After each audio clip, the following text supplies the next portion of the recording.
Hello everyone, my name is Ethan Corson. I'm a husband, a dad, a lifelong Kansan, and I'm running to be the next governor of this great state. If you had asked 18-year-old me what I would be doing, governor would not be on the list. Back then, I was obsessed with one thing, baseball. And after high school, that took me to Garden City Community College. And that experience changed my life. I had teachers who pushed me, coaches who demanded more of me, and teammates from all across the state who showed me how beautiful, big, and diverse our state truly is. That's what opportunity looks like, and that's what Kansas gave me. My path eventually took me to Washington University in St. Louis, and then to Washington, D.C., where I was the chief of staff in the Department of Commerce, and I helped open markets for American producers around the world, including for Kansas farmers. But my wife, Jenna, and I, we made a choice that not many people make today. We decided to come home to raise our family. And I got to work helping to rebuild the Kansas Democratic Party, serving as executive director during this cycle when we sent Sharice Davids to Congress and Laura Kelly to the governor's office. And those wins showed something. They showed that Kansas voters will elect moderate leaders who are focused on getting results and working across the aisle. That's why I'm proud to have the endorsements of Governor Laura Kelly, Governor Kathleen Sebelius, and organized labor, because they know I am the only candidate who can win in November and deliver results. I'm running for governor because Kansas should be a place where the next generation can build a future, where strong schools and economic opportunity exists in every part of our state, and where families can afford to stay here and raise their kids here. Good afternoon. I'm Senator Cindy Holscher, candidate for governor. I am so excited to be here with you today, and happy International Women's Day. Affordability, it is something I've been hearing about for several months as I've gone across the state. And I have to tell you, making ends meet has just been a fixture of my life since the very beginning. I come from a union family. I'm a union member myself. Additionally, my father is a veteran, a Marine, as well as my brother who is an Army veteran. I have very humble beginnings. I'm the granddaughter of tenant farmers, and very proudly say to you that I'm a first-generation college graduate. And because of that, because of public education, a strong union job, that is what enabled my family to rise up out of poverty. And it's probably why I work so hard for working families and for education. In 2016, Governor Brownback's disastrous experiment was destroying our state. I saw a problem that needed to be fixed. So I stepped forward and decided to run for office, even though naysayers within the party told me I shouldn't do it and that I should stay put. But I came forward, I ran, and I won, winning every single precinct, defeating a 3-term incumbent in a very red district. Oh, you can go ahead and clap, yes. In my time, I've taken out 2 Republican incumbents, winning elections in red districts 4 times, something no one else in this race has done. I have been winning the tough bills and delivering results. With over 150 endorsements from leaders across the state, I've done over 60 town halls and focused on what matters to the people, making life more affordable. And as governor, I will work to do just that. And because I've been able to deliver results, that's probably why I have a 20-point lead over my nearest opponent in the primary. We are ready to win. I know this is going to be a tough election, and that's why I stepped forward. So when in November, I'm going to bring all of you with me, and that's why I am running to be your governor. Thank you. Thank you. Well, good morning, good afternoon. Thank you. I appreciate being here very much, and I appreciate the invite. I'm the third wheel in this group, so to speak. I'm a different kind of Democrat. I've got a very different kind of background than most traditional politicians. It's probably my best attribute. I was born in Hays, Kansas. I was raised north of Hays, about 3 hours, a small farm town right on the Nebraska border, about 2,000 people. My parents were public school teachers. My grandparents were farmers. I'm a fourth generation Kansan. I was raised and lived in rural America. I wouldn't change the way I was raised and brought up in Kansas for anything. I loved growing up in a small town. Went to a junior college in Kansas, and then finished my degrees at the University of Kansas in Kansas. Loved my experience in Lawrence, and we live there now. My wife and I have 2 kids who live in Lawrence, and we love Lawrence and love the experience there. I graduated college and went straight into self-employment. I signed my first SBA loan when I was 23 years old. I signed my first commercial lease when I was 23 years old. I've been signing commercial leases, loans, payrolls for the last 35 years, sweating many of them at night, at midnight. If there's anybody here self-employed that can understand that, it is not an easy task to be self-employed and a small businessman. It comes with a lot of problems and good stuff too. I have been thinking about this for a while, about 10 years. And so when I got to the point when this had to happen about 5 years ago, we formed a committee. We've been working on it ever since, much like, I suppose that's a good thing. So when we got in the race, we've had a great time doing it. We've had a great experience, and I've enjoyed being out and about. I think it's my experience as a small businessman and being from rural Kansas that really separates me from the other 2 candidates in the governor's race. That's the big difference. But I look forward to your questions. I look forward to talking with any of you afterwards, and I look forward to meeting you. Thank you. You know, this issue is personal to me. One of the reasons I'm running for governor is we need a candidate who understands the modern challenges that families today are going through. You know, like so many families in Kansas, my wife and I both work full-time. Every single month we make 2 car payments, 2 student loan payments, and for the last 6 years we made a child care payment. All while trying to pay our mortgage and put aside a little for our kids' college fund. So that is actually why I first ran for the Kansas Senate, because I was watching what was going on in Topeka, and there were so many folks focused on these culture war issues and not focused on how to help working families. This legislative session, I introduced my Working Families Agenda, which will keep more money in the pockets of working families. This is going to be tax cuts for working families, not the 1%, for renters, for homeowners, for young couples trying to start off, for every single person who owns a vehicle in Kansas. It is possible to make government more affordable, and that should be the #1 priority of Kansas government, and as your governor, that will be my priority. So affordability is obviously something that we all feel at some level, and certainly is something that we have to address as a state and as people. For me, to address affordability, I would go about it a couple different ways. I think that #1, we need to have school lunches paid for by the state. I think that aspect alone would take some money from people that are given to the schools and put it back in their own budgets. I think we need to pay school teachers more. I think we need to pay school teachers a lot more. My mother is in year 57 teaching school in this state, and I'm very proud of that, and she's had a great deal of influence on me regarding the public school issue. But we need to pay our teachers more. I'll get more into more details of that later. And we also have to focus on small businesses. Affordability and small business go hand in hand. This state is 99% small business. 60% of the state is 5 employees or less. 100% are 50 employees or less. This is a small business state. And small businesses is how we rebuild rural Kansas. It's how we build the economics of Kansas. It's with small business, not big business. Thank you. You know, too many Kansans are struggling, just flat out.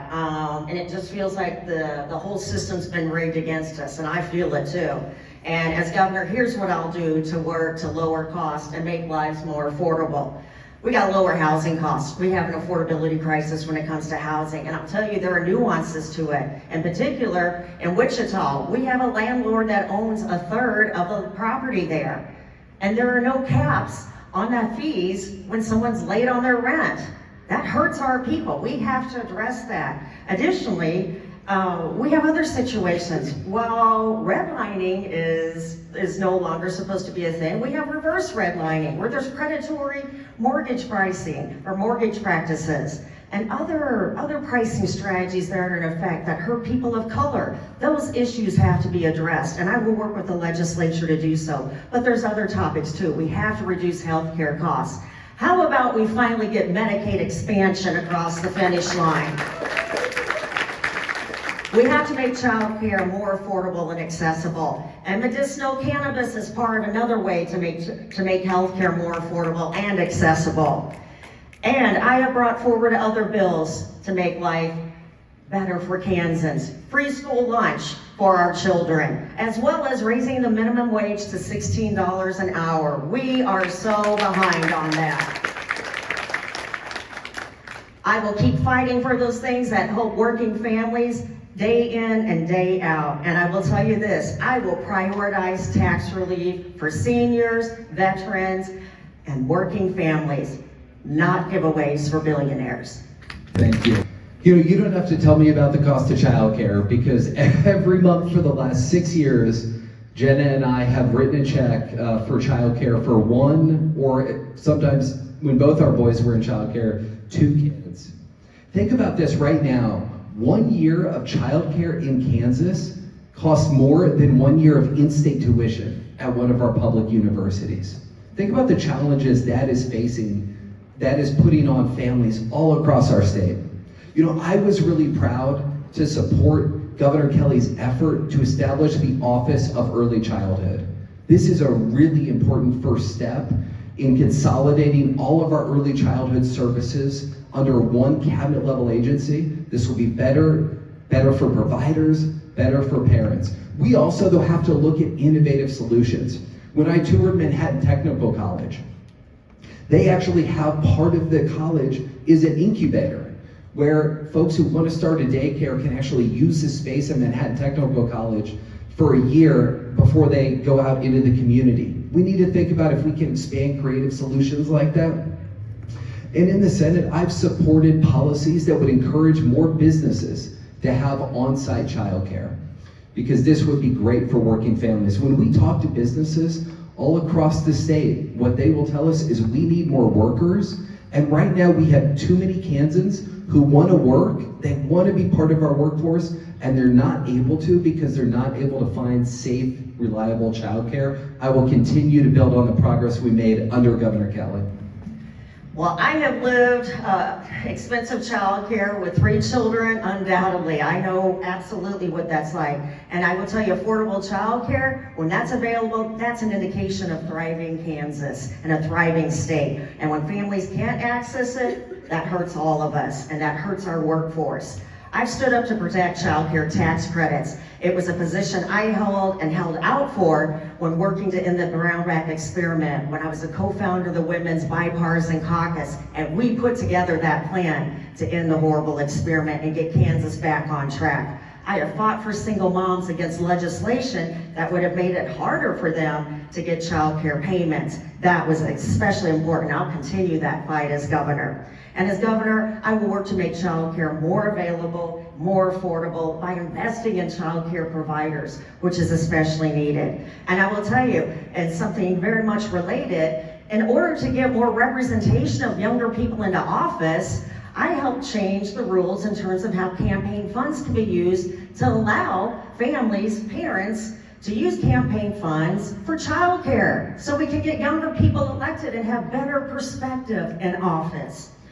There's models out there that exist right here in Kansas of what can be done to help this childcare issue right in Humboldt, Kansas. There's a great model there of what they're doing with on-site childcare. And I'll tell you this, I will work across the aisle continually to solve this issue, and have been for years, and we've been making progress, but I also make this pledge to you. In seeking solutions, I will never support plans that put children and their health and safety at risk. Thank you. Well, just as like Ethan and Cindy, I've also done the child care with 2 children, so we all know that. We all know that bill very well. Pre-K, we need a pre-K program in the state of Kansas. Our southern neighbor, Oklahoma, has the pre-K program. They've used it since 1978. They have about a 75% enrollment rate. They know from the research now and the studies that kids who go through a pre-K program do better in school, both in elementary school and all the way through. And if we're serious about developing our public school system, this is another component of becoming a really good public school system that we need to include. It would cost money, as everything does, but we all understand that we're not going to invest, especially in our public schools and our kids. We're really not investing in anything. And we cannot continue to just wither on the vine as a state with our public school system. It has to be something that we continually invest in at all levels, and pre-K would be an excellent way to do that. Thank you. So the obvious one is Medicaid expansion. And Cindy's already brought that up, and maybe Ethan as well. But Medicaid expansion needs to happen in our state. There's no doubt about it. We're one of 10 states left that have still not done Medicaid expansion. So it is something that we desperately need to do. We need to do it for a lot of reasons. Health being taking care of our citizens, one, but also taking care of our small towns in rural Kansas. For the hospitals, as we all know, are one of the largest employers of any county out there. And cities, small towns, and counties depend on those hospitals and those businesses to make their rural systems work. We need hospitals, and they tie right in with the public school system as well. We need the public school system to go with that as well. We have to have the two biggest employers in rural counties be successful: public school systems and hospitals. And in order to make sure that, Medicaid expansion is something that would have to happen. Now, the numbers on it go anywhere from 80 to 200 million a year in cost to Kansans for the Medicaid system, but it's money well spent, because we also know that healthier people who have healthcare access, do better. They're more productive. So that is important, if not the most important aspect of really what we're doing, is healthcare. Thank you. As a parent to a child with a chronic condition, I know what it's like to have healthcare insurance, but to actually feel like, well, it feels like you don't have insurance at times, honestly. So, I mean, we've gone through those struggles. I know what that's like. And I have to tell you, no parent should have to choose between making choices of buying groceries or getting your child's medicine. And that's what we see a lot of people facing. Politicians are making dangerous cuts to our programs, Medicaid and Social Security. That's hurting us. And with the expiration of ACA tax credits, that's a huge threat. And I will tell you this, as governor, I will push back and pull every lever out there to protect our people and to bring health care and what we need across the state. Additionally, we have to address some other issues. Maternal mortality, infant mortality, we lag behind other states, and we have disparities in terms of what we're seeing in care. Black women in Kansas experience a higher rate of maternal morbidity compared to white women. We have to address that gap. We also have to address the gap between infant mortality rates. With me as governor, I will establish a task force. I will establish a team to close that gap and address those other issues, including mental health and lack of support for our women who are bearing children. For years in the legislature, I have fought for Medicaid expansion as well as medicinal cannabis, getting both of those passed only to have leadership stall it and stop it. I will be relentless in getting this done and reactivating our advocates out there and helping us get those things brought forward. And you will see me doing everything I can to get more Democratic House members elected and Senate members so that we can get balance and bring forth the policies that we need and deserve. Thank you.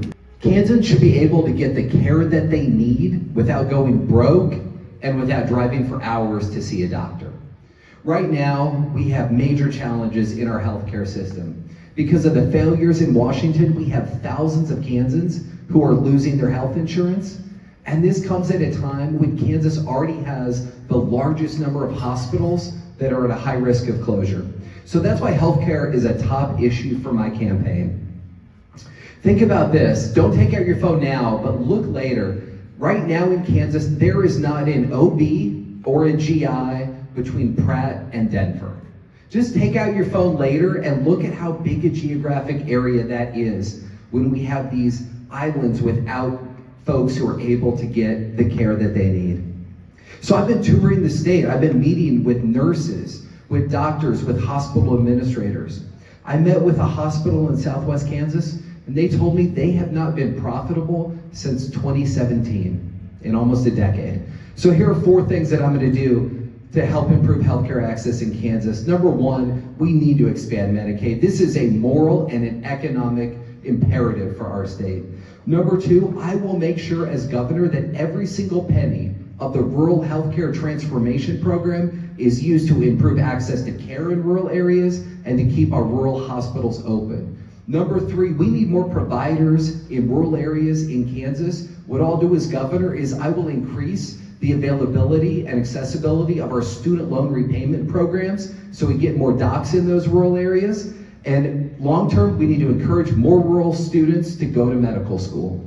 Thank you for the question. I will tell you, in August 2022, of course, I was very active in terms of ensuring that that amendment, the value them both amendment, was voted down, because we all know that that was an attack on reproductive health care. So, like every election cycle, and that cycle in particular, I was out there, boots on the ground, knocking doors, talking to voters, letting them know about that amendment, and making sure we mobilized people and got them out to vote. And what did we see? We saw historic numbers posted in August of 2022 as we defeated that amendment. And that work continues. Every session, we see more and more bills that are introduced by extremists to try to chip away at reproductive health care. I continue to push back and fight back against those.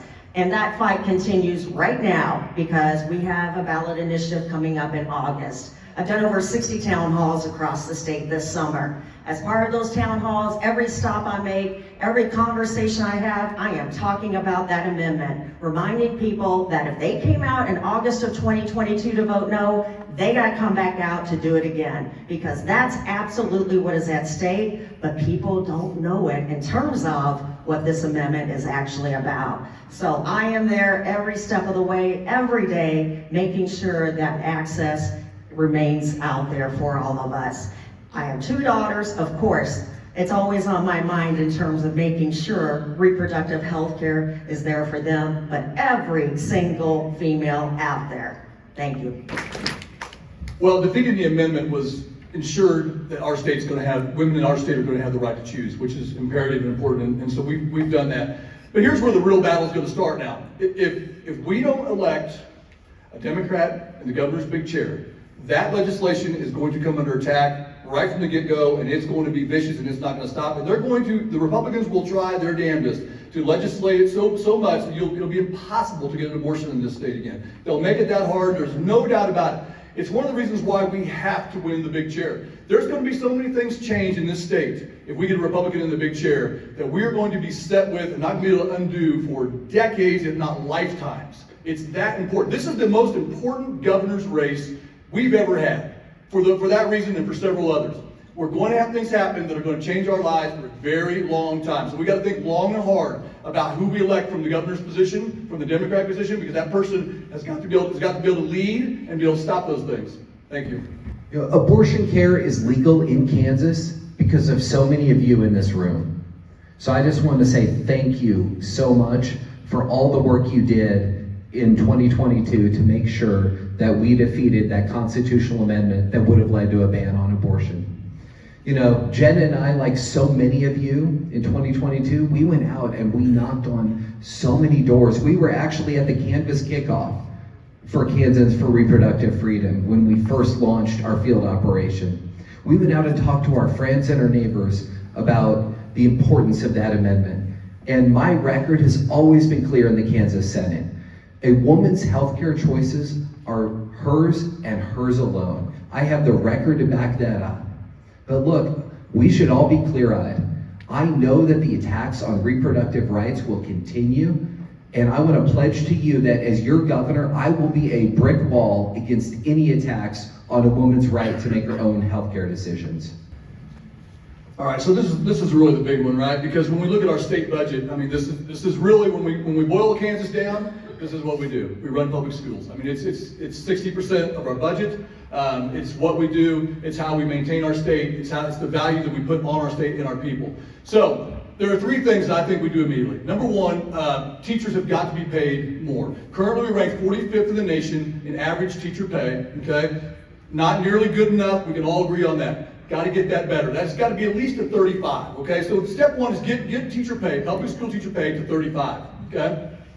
Step 2, we're going to need to address the, sorry, I forgot my thought there.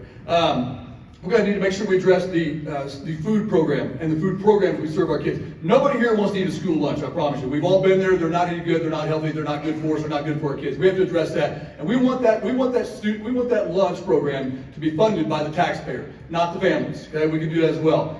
Those two initiatives, those are the big ones in our public school. We've got to pay our school teachers what they're due, and we've got to take care of our school lunch program. Thank you. As many of you likely know, I have been a warrior for public education from day one. In fact, prior to entering the legislature with the Brownback experiment devastating our schools, I joined with a group of advocates and literally walked from Shawnee to Topeka twice to advocate for funding for our schools. And while I'm pleased to say that we've been able to do a better job of funding general education, we're falling short on special education and have not reached those levels since 2011. That hurts all our students in all our schools. That has to change. With me as governor, that will change. We've lost a great number of teachers too over the years, partly because of the pandemic. And I'll tell you this, I couldn't stand to see my educator friends after that loss of teachers. I couldn't stand to see them covering 2 and 3 classrooms every day. So I went out and got my substitute license so I could help out in my community, in my schools, on days when we're not in session. And I will just tell you this, if you decide to do it, stay away from 4th graders. But very importantly, we have to build our teacher pipeline. We can't continue the way we are after this loss of teachers, and if we want our schools to be strong. I am committed to working with people across the aisle and to working with our subject matter experts across the state to rebuild that pipeline. And I'll ensure that we work to make our higher education institutions better funded, because we're hurting in that area too. And let me be very clear, I will continue to push back against every single voucher scheme that is brought forward, which is just a transfer of wealth. I'm happy to say, with my network of people across the state, we stopped every single one of those bills last year. I will work to make sure teachers are better paid and that every child out there, no matter their zip code, has access to a great school. Thank you. You know, I'm the product of Kansas Public Schools. I went to a Kansas Public School from my first day of pre-kindergarten until I graduated from Garden City Community College. And we now have a son in the same Kansas Public School District that I graduated from. So this is personal to me. The first thing that I will do as governor is I will make sure that we implement a strong school funding formula that fully and adequately funds our schools all across the state, that fixes the crisis that we have in special education, and that makes sure that our districts are getting the resources they need to raise teacher pay. As was mentioned, Kansas is in the bottom third in the country in terms of teacher pay. That is not only wrong, but that does not reflect our values as Kansans. And we have too many teachers leaving the profession. I was in Liberal, I was having lunch, and was talking to our waitress, and she was a teacher who had recently left the teaching profession because she was not getting the mental health and the professional development that she needed to thrive in her career. And unfortunately, that story is not uncommon. Kansas right now has the second highest percentage of teachers leaving the profession every single year. So we need to pay them better, and we need to make sure that they have a secure retirement. That's why I'm proud to be the only person on this stage that sponsored Senate Bill 202 that would take every single teacher out of KPERS 3, our worst retirement program, and put every single teacher in Kansas into KPERS 2 where they have the security that they deserve. So I was largely shaped into the person that I am today by rural Kansas. The first place that I lived, other than my parents' house, was a dorm room in Garden City, Kansas. And that's a perspective that I have never lost, and that has continued to shape me to this day. We have spent more time in rural Kansas than any other campaign in either party. We've been sitting down talking with folks in rural Kansas, particularly in western Kansas, about what they need in their community. They talked to me about how we need to solve the water crisis. I have a plan to do that. They talked to me about the need to make sure that those schools in rural Kansas have the resources they need, because it's those schools and those small communities, those are the beating heart of those communities all across Kansas. They talked to me about the need for 4-laning, putting shoulders on, putting passing lanes on, and putting better lights on more roads in western Kansas. And I will tell you, as somebody who has personally changed a tire at 11:30 at night between Dodge City and Garden City, they are absolutely right, and I will do that. And they, of course, talked to me about the impact of tariffs on farmers across the state. I have the trade experience in opening markets, and I have pledged to them that I will personally, as governor, lead as many trade missions as it takes to open up markets for our farmers so they can sell their product around the world. I think it comes down to listening, and I've been the one who has been doing that in all parts of Kansas. I think I'm probably the only one on the stage that actually grew up on a farm, so I appreciate the experiences that people may have had being close to a farm or other experiences. But I will tell you this, there's nothing that compares in terms of that lived experience. I'm familiar with what it means to get up at 5 a.m. and do chores before you go to school, and then come home after school and do more chores, and then do your homework, and then do your extracurriculars.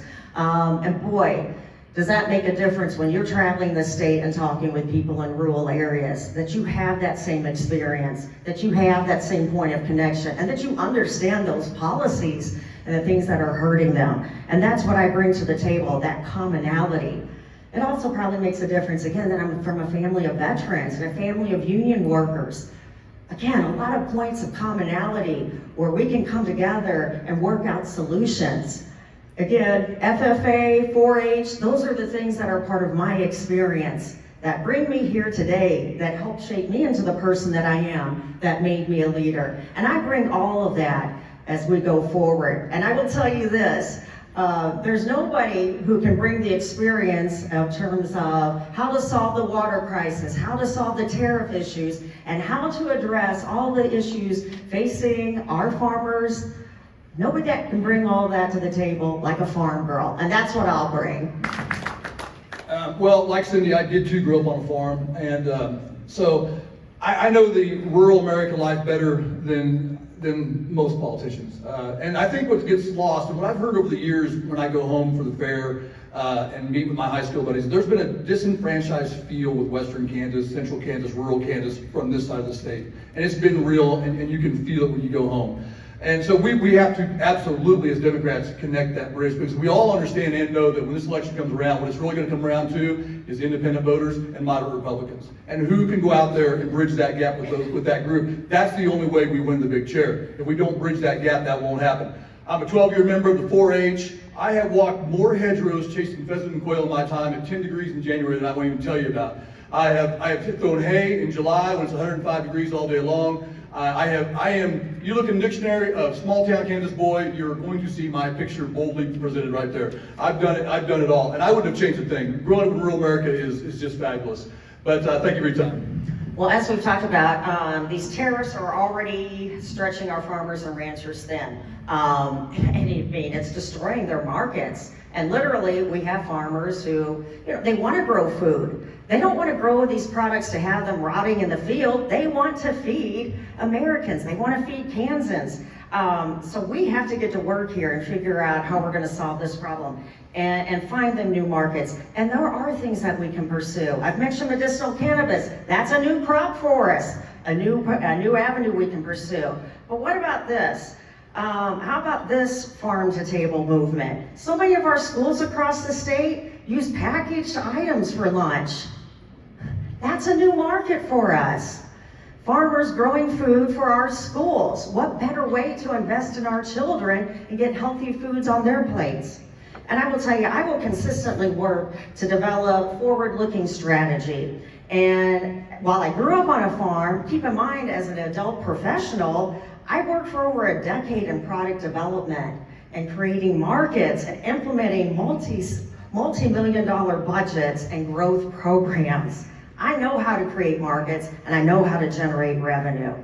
And in part of this, I will tell you this, I want to make sure we bring farmers who are people of color to the table and not overlook their needs and the developments they've made. Our farmers and ranchers help this country. They help our state grow, and they deserve leadership that fights for them every single day. Thank you. So as I've been campaigning, I've spoken with farmers in every single corner of the state. And what has happened is absolutely tragic. In 2025, we lost over 700 farms in Kansas. So I was in Salina recently and I was talking to a farmer, and she explained to me that, as farmers, you're used to dealing with things like drought. You're used to dealing with things like disease. You have good years and you have bad years. But what is so unfortunate about the current situation is that this year was actually a good year for most producers. If the federal administration had just done nothing, it would have been a good year for most farmers. And so this is a completely self-inflicted wound that the federal government has put on Kansas farmers and farmers around the country. I'm the only candidate in either party that really understands how we can open markets around the world for these producers. I was chief of staff of the International Trade Administration at the U.S. Department of Commerce. 2,200 employees in 78 different countries, 105 U.S. cities, over a $500 million annual budget, and I woke up every single day thinking about how to help American producers, American farmers, including here in Kansas, access markets. This is a skill that maybe 30 years ago, 20 years ago, even 10 years ago, would not have been important for a governor to have.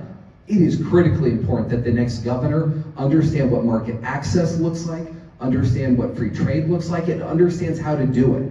And so I've been talking to all these farmers all across Kansas, and I have pledged to them that as governor, I will personally be the one who gets on the plane and leads trade missions, as many as it takes to open those markets. Well, obviously, water, and particularly the aquifer in western Kansas, is of great concern for Kansas and how we live our lives. If the aquifer were to go dry, the change in Kansas would be so pronounced. It would, you almost can't think about it, right? Because our entire state depends on this, from Salina west, we depend on that aquifer for the water. 90% of all the water out of the aquifer goes to our irrigation. It goes to our farmers. 55,000 independent family farmers still in this state. 90% of our entire state is ag. It's either grazing or it's crops. So the aquifer, protecting the aquifer is absolutely paramount. And so we're going to put in place right now steps, processes by which we're going to start monitoring and making sure that the aquifer doesn't get depleted to the point where it affects the culture of Kansas and how we're in our lives that we're living out there, in particular the farmers. Thank you. So water should not be a political issue. This should not be a Republican issue. It should not be a Democrat issue. It should not be a red issue. It should not be a blue issue. This is about protecting the future of our state, protecting the future of our farm and agriculture economy, and protecting our water supply for the next generation. So here's what I want to do. One of Governor Kelly's big accomplishments last year was we were able to put together a task force on water. So we've got the technical experts, the right folks around the table who are working to come up with the recommendations that we then need to implement to preserve the water supply for generations. Here's my role as governor. This is what you need to do. We need to secure a dedicated funding stream for our water program so it is not subject to the annual appropriation every year. Because what has happened is our water office has been unable to do any long-term planning. Because in years when the budget's good, they get more funding. In years when the budget's tight, that's one of the first things that gets taken away. So they can't make the kind of long-term plans that we need to do if we are ever serious about addressing this crisis. So think about the way that we fund our highway system. Think about the transportation program. That is a dedicated funding stream from sales tax, federal money, and the motor fuels tax that legislatures don't get to touch every year. I will do the same thing for water because that's how we can solve this crisis. Thank you. This is a topic with which I am very well acquainted. The first speech I ever gave in high school for the FFA was about the Ogallala Aquifer and its impending depletion. And just a couple decades later, then once in the legislature, I was assigned to the Water Committee. And I will tell you, we put together a strong bipartisan plan to address the issue. We understand the problem, we know what to do, but I will tell you, we have just lacked the political will to fund it and get it done. And I will tell you, the issue I keep hearing over and over on the campaign trail across the state is that this is an issue, the water issue, that needs to be dealt with and dealt with now. Whether it's Western Kansas, Central Kansas, Eastern Kansas, people understand what's at stake. And to address the problem, what we have to look at that efficient technology that's been put in place in some areas, and what we have to do to make sure that we spread that technology to other parts of the state. But this requires buy-in. And I tell you what, having somebody from the farm working with those agricultural partners helps get that buy-in.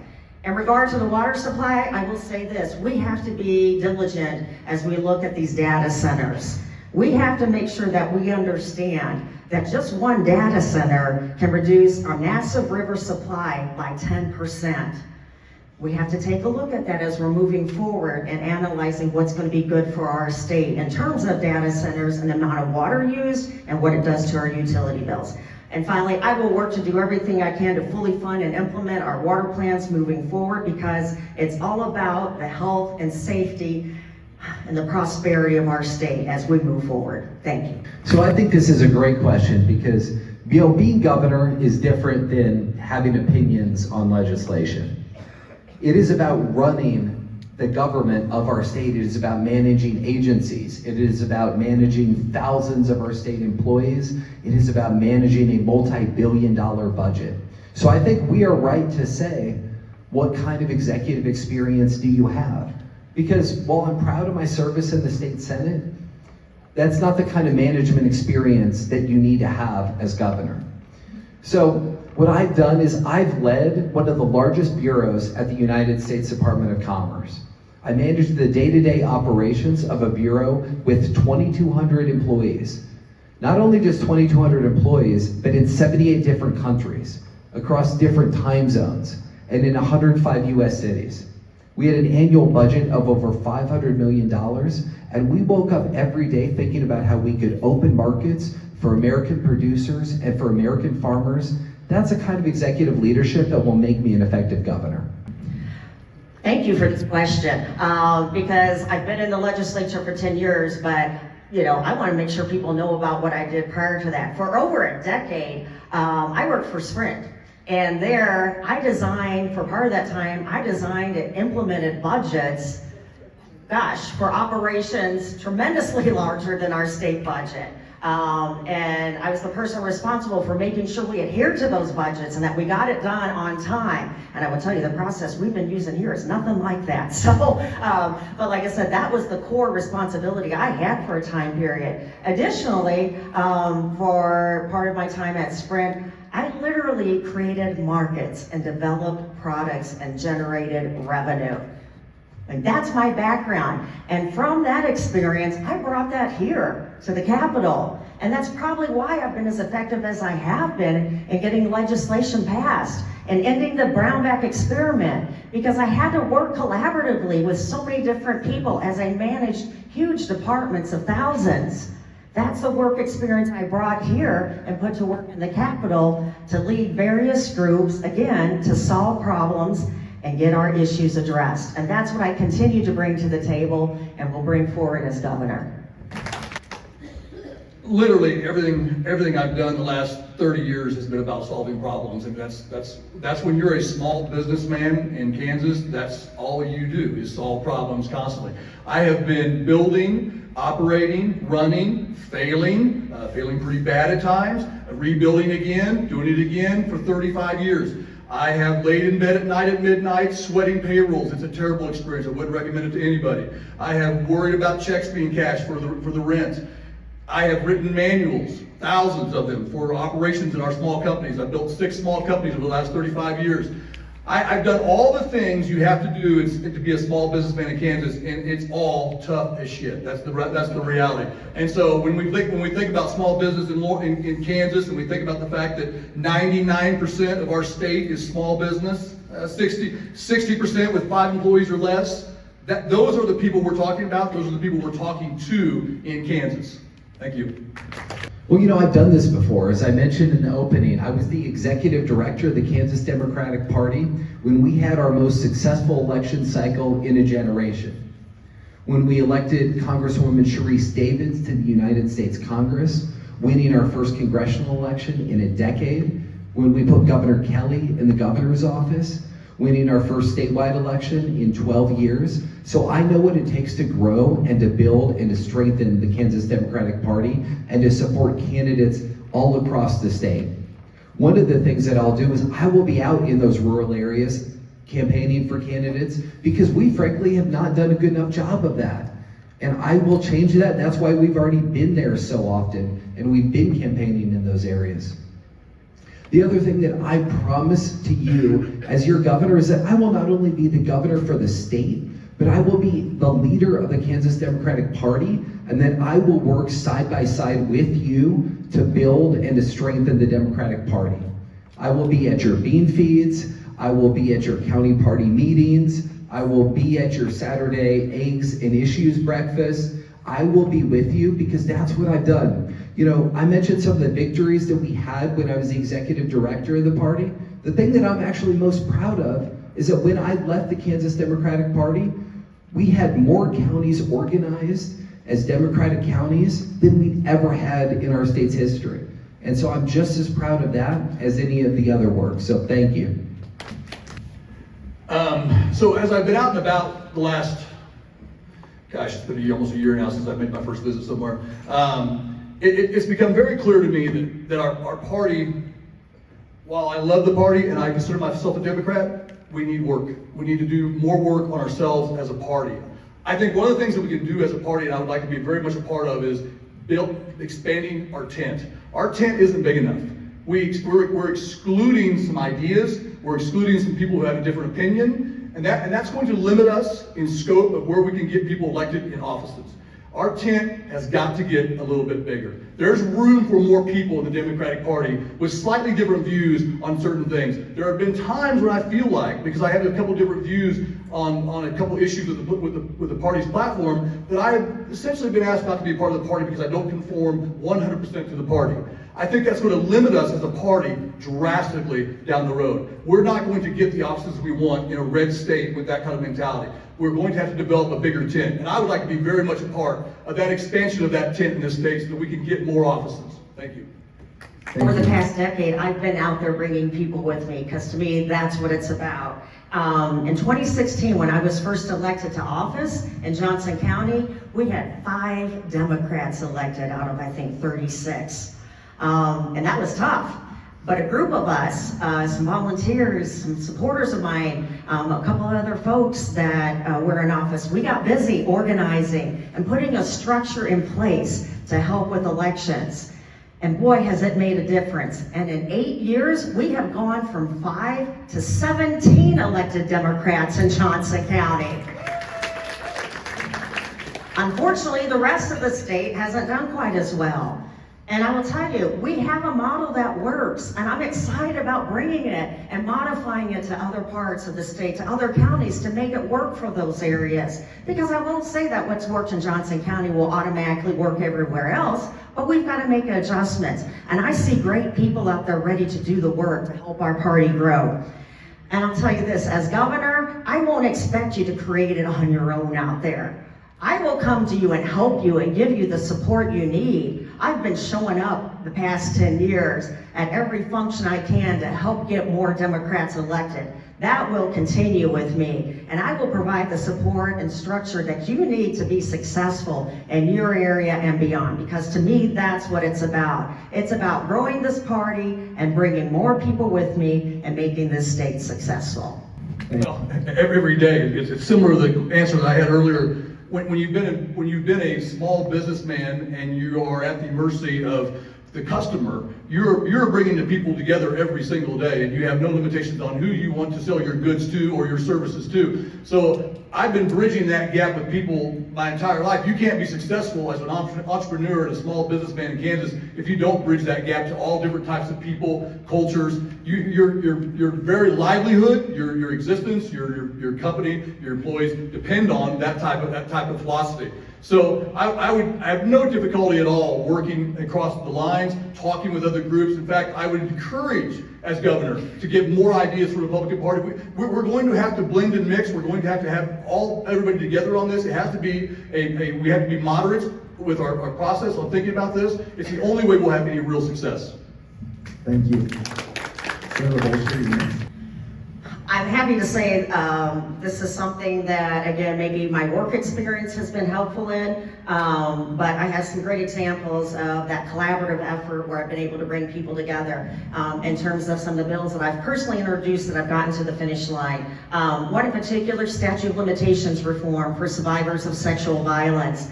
This was a bill I worked on for 4 years, along with survivors of sexual violence, because I will tell you, when we first brought that bill forward, nobody wanted to talk about it. I mean, even some Democrats wanted to stay away from it. But here's the fact of the matter. We have tough topics to deal with, and you need someone who's a fighter to help deal with those and bring them up. Again, we worked on that for 4 years, collaborating, educating, getting people on board. And ultimately, at the end of that, we passed that bill unanimously in both chambers and got it signed into law. Thank you. Additionally, I brought the Purple Alert system to Kansas. A lot of people didn't even know what that was. That's a system that helps return people back home safely who have tended to wander. Again, another education system, collaborative system. I've worked on tax reform collaboratively and brought people together. But I will tell you, of course, the biggest thing, my very first term, the Brownback experiment, which was destroying our state, I reached across the aisle and co-founded the Women's Bipartisan Caucus, which seems especially powerful today on International Women's Day. And it was women who sat down and started doing the hard work of collaborating and building a plan to get our state back on track. It wasn't easy, but we navigated it. We worked and worked and worked. And in the end, we put together a plan that ultimately ended the Brownback experiment, got our state back on track so we could better fund our schools and better fund our infrastructure and bring us to the point where we are today, where we've done so many great things over the past few years. I will continue to work with that collaborative spirit to make Kansas stronger. Thank you. So, I recently worked as the senior Democrat on the Senate Tax Committee with one of the most conservative state senators in the Senate. He would actually be upset if I said one of, because he would consider himself the most conservative. But from sitting on that committee together over a number of years and actually listening to each other, the two of us realized that we had a shared passion for our veterans. And so even though we disagreed on so many other issues, we sat down together and we said, you know, we need to do more for our disabled veterans in this state. And we worked together over a number of years, and we finally got it signed into law last legislative session, and it will take effect this summer. But we created a 100% sales tax exemption for our disabled veterans as a way of honoring their service, and that wouldn't be possible if I didn't reach across the aisle. I will also say that as governor, it matters how your peers talk about you and how they think about you. One of the things that has meant as much to me as anything during the course of the campaign is that there was a reporter from State Affairs. He was doing a profile of our campaign. He said, you know, you're talking about being bipartisan. I'm actually going to call some Republican senators and I want to see what they think of you. And you know what they said on the record? And think about how we typically talk about each other in today's politics. One state senator said, you know what about Ethan? He is a uniquely good listener. That's an important skill as a governor. The other state senator said, you know what? We don't agree with Ethan on everything, but he's honest. We always know where he stands, and he's always somebody we can negotiate with. And to have peers and colleagues say that about you in print from the other party, that shows you exactly why I'll be such an effective governor. Thank you. You know, let me pick up on that where I left off. You know, Medicaid expansion is a critical issue for our state. I called it a moral and economic imperative. But to get that done, I think about the work that Governor Roy Cooper did in North Carolina. We had a Democratic governor and a Republican legislature. If we are truly serious about getting big things done, like Medicaid expansion, you are gonna have to work with colleagues across the aisle, and you need a governor who can sit down and negotiate those deals, somebody who is respected by their colleagues and treats other colleagues with respect, because that's the only way we're gonna truly do hard things like Medicaid expansion. We need to continue what we are doing on childcare.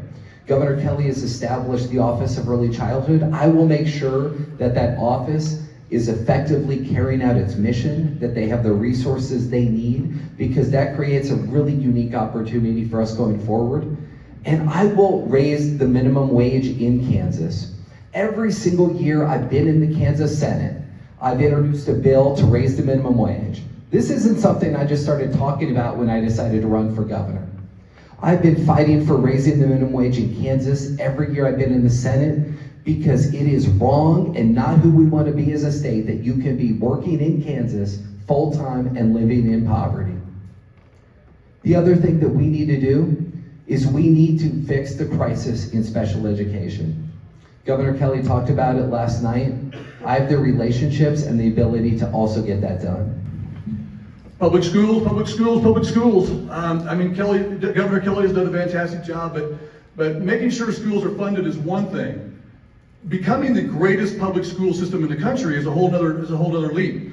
And that's where I would like to see us go. Think about how different the state of Kansas would look if we didn't just have a public school system, but we had the public school system. Think about all the economic opportunities that in itself could create. Again, we go back to the budget. The budget in this state is 60% public schools. It's the thing we do. It's our number one priority.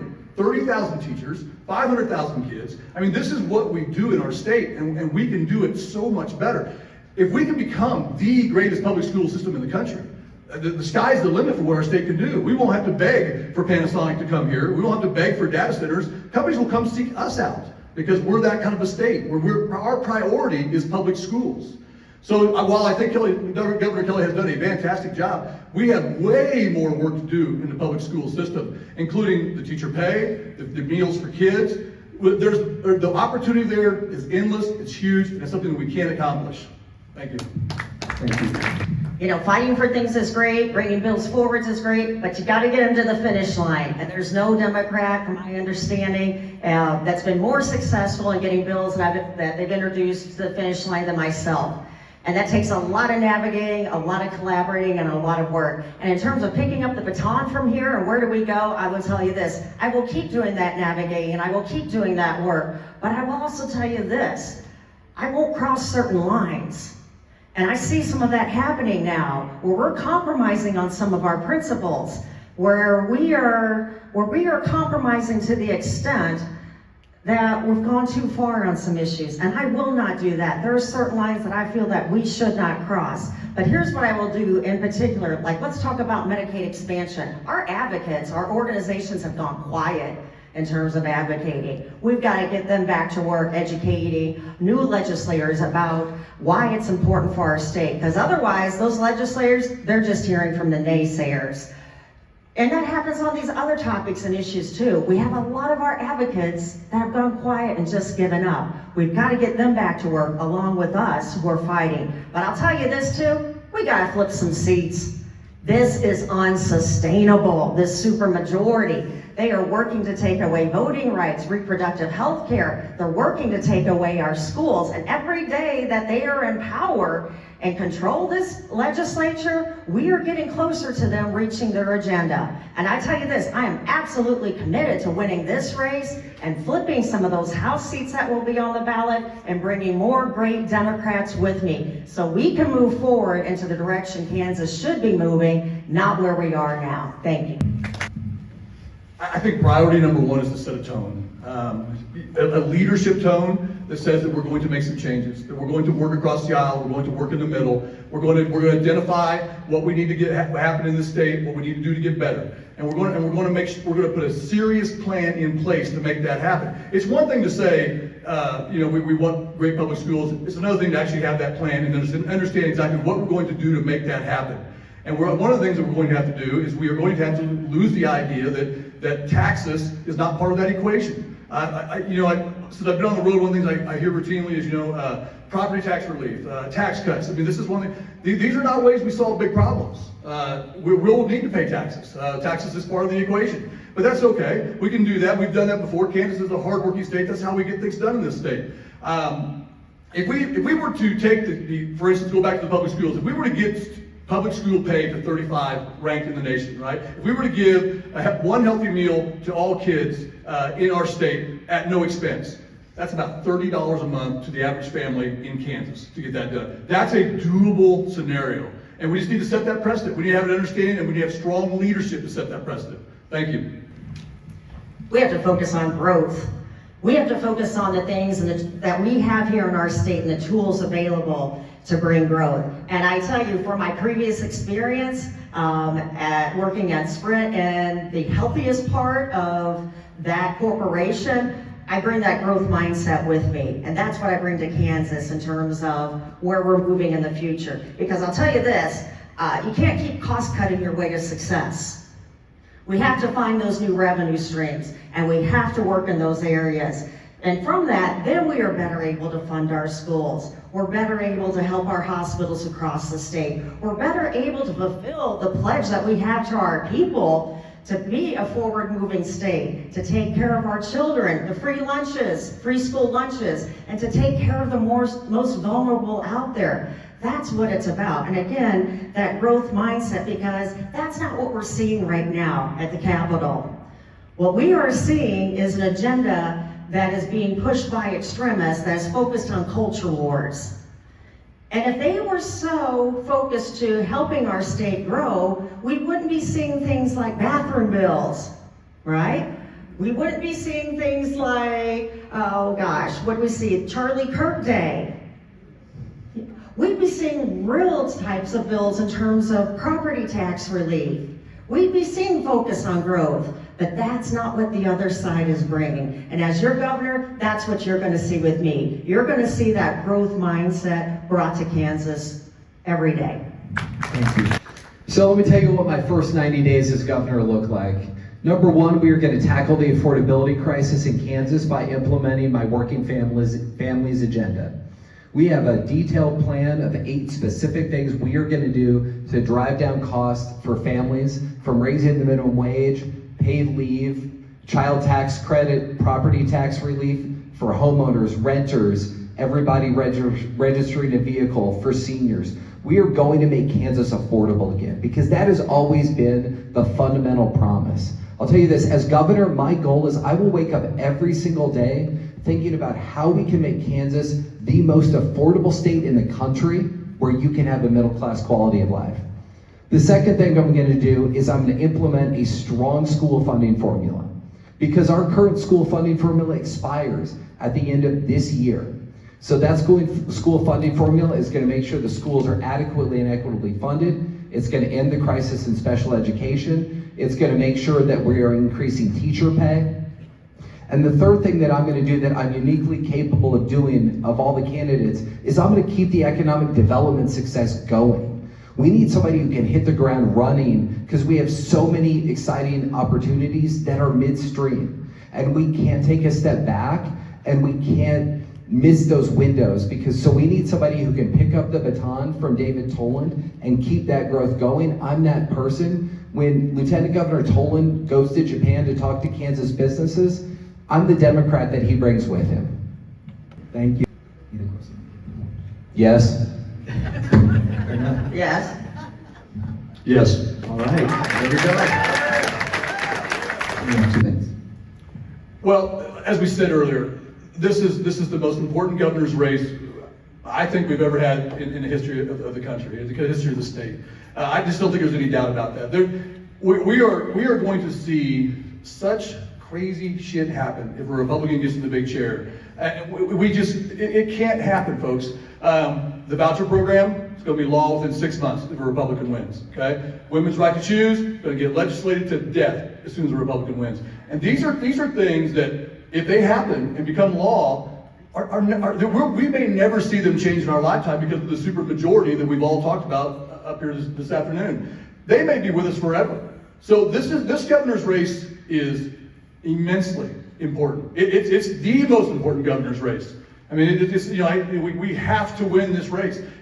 What we're seeing at the federal level right now with the Golden Trump, it's gonna pale compared to what could happen in this state with a supermajority. We're going to lose what we think of as Kansas if we don't win this governor's race, and it's going to come down to moderate Republicans, independents, rural Kansas. It's not going to be Johnson County. It's going to be the other 104 counties that matter. when this race happens. So the person who comes out of the primary, has to be somebody that we see can win the general. Because it's not enough just to have the nice politician from the Democratic Party, somebody we like. It has to be the person who can beat the Republican. Thank you. Well, again, thank you, all of you, for being here today. You're likely going to continue to hear a lot from us about endorsements, other topics, and I'll tell you, I've got 150 endorsements from leaders across the state. But I'll tell you what, nothing matters more to the people of Kansas than actually winning the election and getting results. And here's what I will tell you. I've been doing the heavy lifting for over a decade, winning the tough races, the only person on this stage to win the races in red districts, and the person who consistently has been able to bring forward bills and get them to the finish line.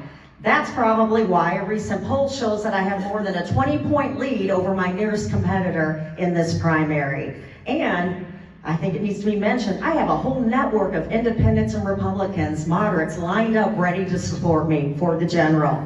We're at a critical juncture, as we are seeing on the other side extremists lined up, wanting to take over.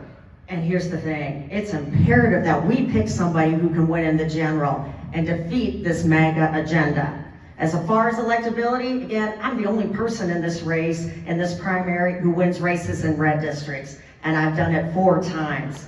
That's the type of skill set we're gonna need on the state level, in a red state. The other side, they're gonna probably nominate somebody like Ty Masterson, or Jeff Boyer, somebody like Trump. Here's the good news. That's exactly the type of candidate I have beat 4 times in red areas. I know how to handle that. I know what type of strategy to bring forward. Not only am I committed to winning this race, I am committed to flipping seats and bringing more Democrats with me. Sadly, we've lost some numbers over the years across the state, but I will work with all of you to make sure we move in a better direction and grow this party. Additionally, fighting and delivering results, you know it. I've been doing that my entire life. And I've been doing it not for insiders, not the establishment or special interest groups, for the people. Because that's who I represent. Our times call for a fighter with bold vision. I ask you to join with me today as we move forward to make Kansas more affordable, more competitive, and stronger for the next generation. Thank you. Thank you. So I want to thank the Kansas Democratic Party. I want to thank all of you for being here. As a former executive director, I know exactly how much work goes into making these weekends such a success. So I want to thank our incredible Chair Repass. I want to thank our incredible KDP officers, and most of all, I want to thank the amazing Kansas Democratic Party staff.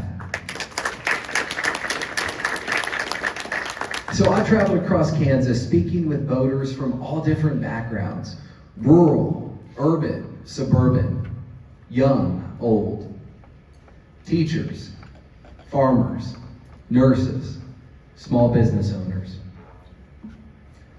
union members.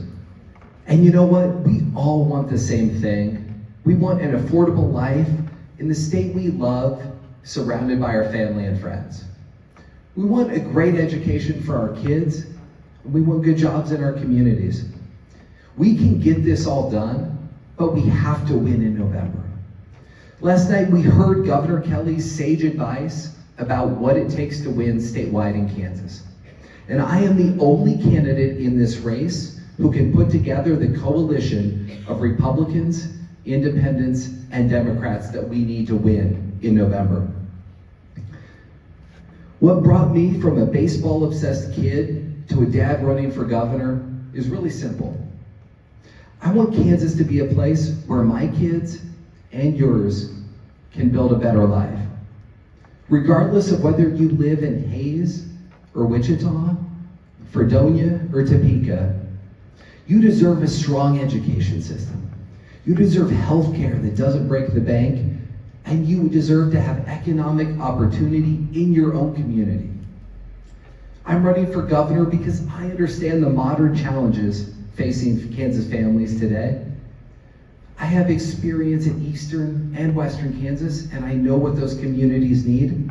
And I have the professional experience to foster the economic development our state needs for residents to grow and to thrive. Kansas gave me my chance. I will fight like hell to make sure that the next generation gets theirs. Thank you.